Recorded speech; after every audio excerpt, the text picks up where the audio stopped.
Assalamualaikum warahmatullahi wabarakatuh. Halo semuanya. Baiklah, pada kesempatan kali ini kita akan membahas materi tentang filsafat pendidikan dan teori manajemen pendidikan. Sebelumnya, kalian tahu nggak sih apa itu filsafat pendidikan? Pertanyaan itulah yang pertama kali muncul di kepala kita ketika akan mempelajari ilmu filsafat. Istilah filsafat dapat ditinjau dari dua segi, yakni yang pertama segi semantik dan yang kedua segi praktis. Segi semantik yaitu perkataan filsafat berasal dari bahasa Arab, falsafah, yang berasal dari bahasa Yunani filosofia, yang berarti philos itu cinta dan sophia itu pengetahuan. Jadi, filosofia berarti cinta kepada kebijaksanaan atau cinta kepada kebenaran. Maksudnya, setiap orang yang berfilsafat diharapkan menjadi bijaksana. Baiklah, yang kedua itu segi praktis.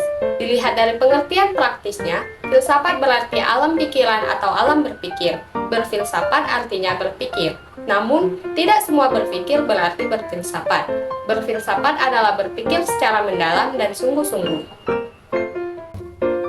Yang kedua, kita akan membahas tentang pendidikan. Apa sih pendidikan itu?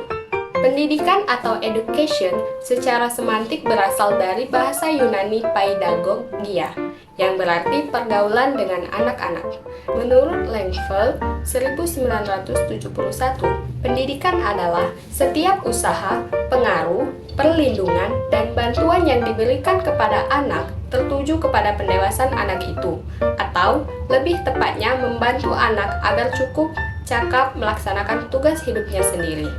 Pengaruh ini datangnya dari orang dewasa, orang yang diciptakan oleh orang dewasa seperti sekolah, buku, putaran hidup sehari-hari, dan sebagainya, dan ditujukan kepada orang yang belum dewasa. Setelah mengetahui pengertian dari filsafat dan pengertian dari pendidikan, selanjutnya kita akan membahas apa itu filsafat pendidikan. Filsafat pendidikan adalah filsafat yang digunakan dalam studi mengenai masalah-masalah pendidikan. Filsafat akan menentukan mau dibawa kemana siswa kita. Filsafat merupakan perangkat nilai-nilai yang melandasi dan membimbing ke arah pencapaian tujuan pendidikan. Oleh sebab itu, filsafat yang dianut oleh suatu bangsa atau kelompok masyarakat tertentu atau yang dianut oleh perorangan, dalam hal ini dosen atau guru, akan sangat mempengaruhi tujuan pendidikan yang ingin dicapai.